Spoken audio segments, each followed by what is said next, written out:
Eu sou Camila e desde muito pequena eu sempre tive uma angústia muito grande de tentar entender como que as pessoas viviam, e isso foi aumentando a partir do momento que a gente ia passar o final de semana no interior, e lá no interior a gente abria a casa da gente para que meu pai e minha mãe pudessem receber essas pessoas para fazer atendimentos.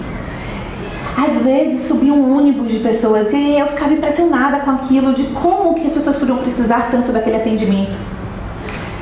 E aí aos poucos eu fui entendendo e buscando formas de estar de alguma forma compartilhando e compreendendo e dialogando e escutando e convivendo. Quando eu estava com mais ou menos 14 para 15 anos, eu resolvi ir para os Estados Unidos fazer intercâmbio, e aquilo de alguma forma ampliou os meus horizontes, abriu um mundo de possibilidades e de oportunidades para mim. Eu fui trabalhar com imigrantes latino-americanos, dando aula de inglês para eles, e eu comecei a perceber que existiam várias formas de estar atuando e impactando a vida das pessoas. Foi lá que eu conheci as Nações Unidas e eu descobri que as Nações Unidas tinham uma série de programas para jovens. Quando eu voltei, eu já voltei com isso dentro da cabeça, que eu queria participar daquele mundo, que eu queria viver aquele mundo, que eu queria fazer parte daquela história. E aí, estava perto da Cúpula Mundial para o Desenvolvimento Sustentável, que ia acontecer em 2002, na África do Sul. Eu resolvi aplicar para um programa de jovens que ia ter dentro da cúpula, e eu fui selecionada, mas eu não queria ir só como parte do grupo de jovens que ia estar participando e interferindo na decisão. Eu queria fazer parte da delegação brasileira, porque eu queria interferir nas decisões que a delegação brasileira ia estar tomando. E não existia jovem dentro da delegação, não existia previsão de ter jovens dentro da delegação. Eu fui para o Rio de Janeiro me encontrar com o Fernando Henrique Cardoso para poder batalhar e conseguir me inserir dentro da delegação oficial brasileira. Lá na África do Sul, minha vida mudou completamente. Primeiro porque eu fui passar um mês morando dentro de Soweto. E aquilo ali foi uma quebra total de paradigmas, porque é totalmente diferente de tudo que eu já tinha vivido na vida até então. Por mais que eu conhecesse um pouco de pobreza eu nunca tinha vivido ou tido a experiência de estar num lugar onde as pessoas, por mais que elas precisassem, elas tinham esperança. E a esperança brotava no olho, né? Elas acreditavam que a vida delas ia ser transformada e que elas tinham o poder de transformar a vida delas. A alegria de viver do povo africano me encantou. E depois de passar um mês em Soweto, eu fui viver a Cúpula Mundial para o Desenvolvimento Sustentável, que foi um mundo que se abriu, porque você sentar do lado de Kofi Annan, você sentar do lado de ministros e de presidentes, e eu era uma menina de 21 anos que estava sentando na mesa com essas pessoas para decidir e tomar decisão sobre política internacional, e aquilo era surreal. Lá na cúpula eu descobri que o PNUMA, que é o Programa da ONU para o Meio Ambiente, tinha um programa tinha um conselho de jovens, que era um grupo de jovens que sentavam com os ministros de meio ambiente e decidiam as políticas e os projetos que o PNUMA ia estar executando na área ambiental. E eu resolvi aplicar para fazer parte desse conselho. Eu fui selecionada em fevereiro de 2003 e eu fiquei de 2003 até 2008 no PNUMA, como parte desse conselho de jovens, que naquela época se chamava TUNSA, e eu representava a América Latina, e foi uma experiência incrível, porque eu tive a grande oportunidade de conhecer o mundo. Num intervalo entre 2003 e 2011, que foi o período em que eu fiquei no PNUMA e que eu ingressei como membro do Conselho da Carta da Terra, eu conheci muitos países, eu rodei todos os continentes, conheci projetos em todos os lugares desse planeta. E isso foi incrível, foi uma grande escola, conhecer essas pessoas, conhecer a história de vida delas. Nesse meio tempo, eu nem sei como é que eu consegui dar conta nesse período, que foi um período extremamente atribulado.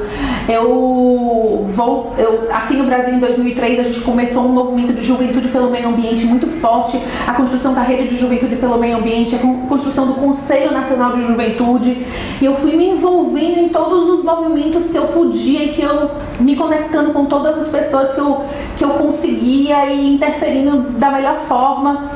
Nesse período, eu precisava também ter um trabalho remunerado, então eu fui dar aula numa universidade. Eu dava aula no curso de Relações Internacionais e era incrível poder plantar sementes na cabeça daqueles jovens e dialogar com eles e mostrar para eles essas inúmeras possibilidades que eles tinham na vida.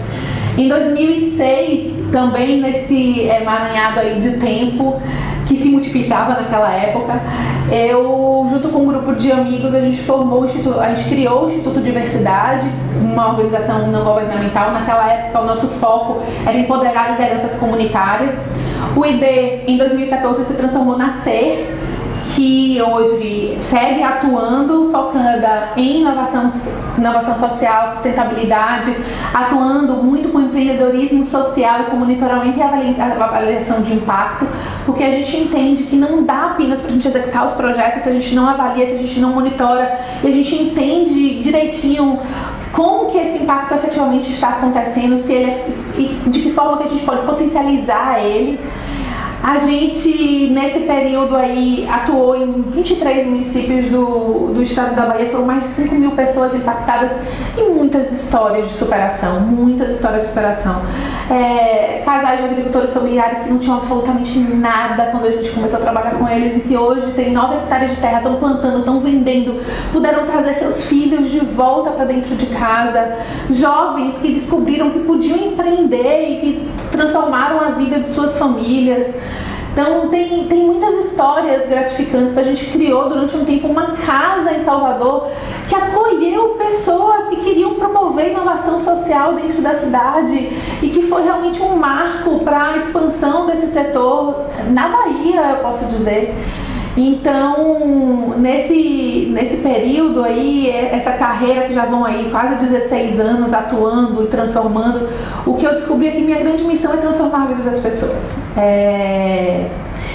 Tentar, de alguma forma, entender como que eu posso estar ajudando a conectar pessoas, a buscar recursos, a buscar ativos e estar transformando a vida delas. Isso é o que me dá tesão. É olhar para a pessoa e acreditar no sonho junto com ela, e sonhar junto, e fazer esse sonho virar realidade. E eu sei que eu consegui fazer isso com algumas pessoas nesse caminhar. E hoje, desde 2016, eu tive o convite para ir para o Fórum do Amanhã. Lá no Fórum do Amanhã eu reencontrei uma série de pessoas dessa vida de movimentos de juventude, de movimento ambientalista, de quando eu trabalhava com as organizações internacionais. E de alguma forma o Fórum do Amanhã tinha o objetivo de repensar o Brasil. E lá eu percebi que eu podia fazer muito mais, que já tinha um impacto super positivo o trabalho que eu realizava, mas que eu tinha um potencial de fazer mais. Em 2017 recebi o convite de Ilona para fazer parte do Agora, que é um movimento cívico que reúne diversos especialistas e pessoas que atuam na área para poder pensar soluções que reflitam uma convergência de ideias.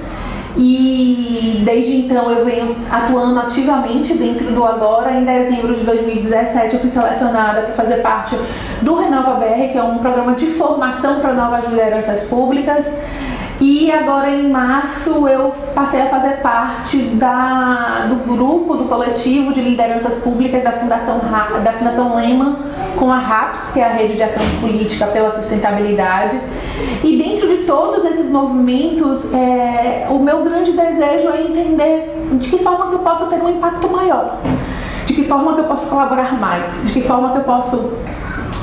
se eu já transformava a vida de algumas pessoas, de que forma que eu posso transformar a vida de muitas pessoas. E entender como que eu posso colocar na prática os meus valores e princípios, o que eu acredito. Porque o que eu acredito é que não dá para fazer sozinho, que tem que fazer junto. O que eu acredito é que tem que fazer com transparência, tem que fazer com participação, tem que fazer com colaboração. E como trazer isso para o fazer político? Um fazer político que hoje é tão questionado, tem tanta gente desiludida, como trazer esses meus valores, esses princípios, valores e princípios que eu aprendi lá com a Carta da Terra, e quando eu peguei pela primeira vez a Carta da Terra, aquilo tudo fez sentido para mim. Como que eu posso trazer isso para esse fazer político? Esse respeito, essa ética, esse cuidado que eu sempre tive na minha vida, como que eu posso trazer isso? E nesse meio tempo me casei, eu tive 3 filhos, Gabriel, Arthur e Sofia. São 37 anos de vida, Gabriel tá com 10, Arthur tá com 8, Sofia tá com 6. E eles são minha grande inspiração, é por eles que eu luto, é por eles que eu quero transformar. E a gente, é isso que me motiva a fazer diferente, a lutar para ser diferente, não aceitar a forma como vem sendo feita e acreditar que é possível fazer diferente, porque eu acredito que dá para fazer com ética, dá para fazer com diálogo, dá para fazer com transparência, dá para fazer com cuidado. E juntos a gente consegue fazer acontecer.